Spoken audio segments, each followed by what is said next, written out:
एका middle class माणसासाठी त्याची पहिली प्रॉपर्टी म्हणजे नुसती इन्व्हेस्टमेंट नसते, तर ती असते सिक्युरिटी, रिस्पेक्ट आणि त्याचं फ्युचर. पण चुकीचा डिसिजन घेतला तर आयुष्यभर EMI नावाचं ओझं डोक्यावर राहतं. नमस्कार मित्रांनो, मी संपदा आणि तुम्ही पाहत आहात तुमचं आवडतं प्लॉट घ्या.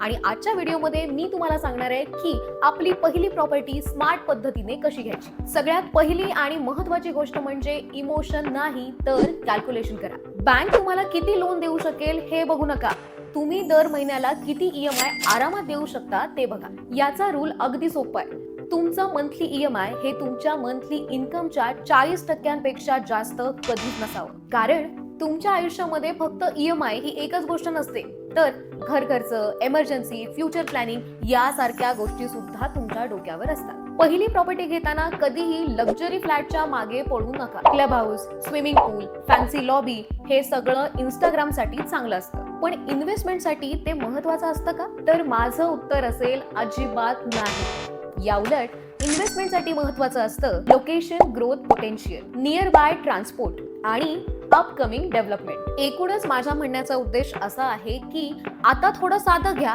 पण ग्रोईंग एरियामध्ये घ्या. आता एक महत्वाचा प्रश्न जो प्रत्येकालाच पडतो तो म्हणजे एका मिडल क्लास व्यक्तीसाठी सगळ्यात सेफेस्ट ऑप्शन काय?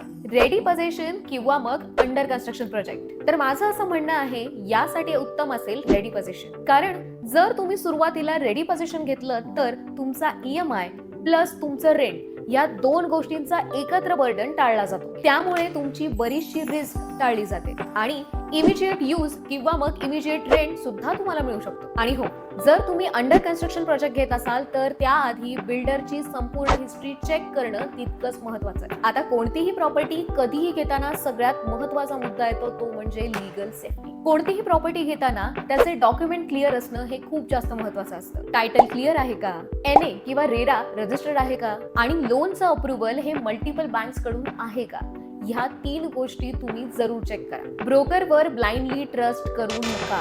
एखाद्या इंडिपेंडेंट लॉयर करून तुमचे सगळे डॉक्युमेंट्स व्हेरीफाय करून घ्या. कारण एका मिडल क्लास माणसासाठी त्याची पहिली प्रॉपर्टी ही कोणतंही लाईफस्टाईल अपग्रेड नसते, तर ती त्याची फायनान्शियल फाउंडेशन असते. म्हणून छोटं सुरू करा पण सेफ सुरू करा आणि कायम लॉंग टर्मचा विचार करा. कारण खरी स्मार्टनेस मोठं घेण्यात नाही तर टिकवणारा डिसिजन घेण्यात असते.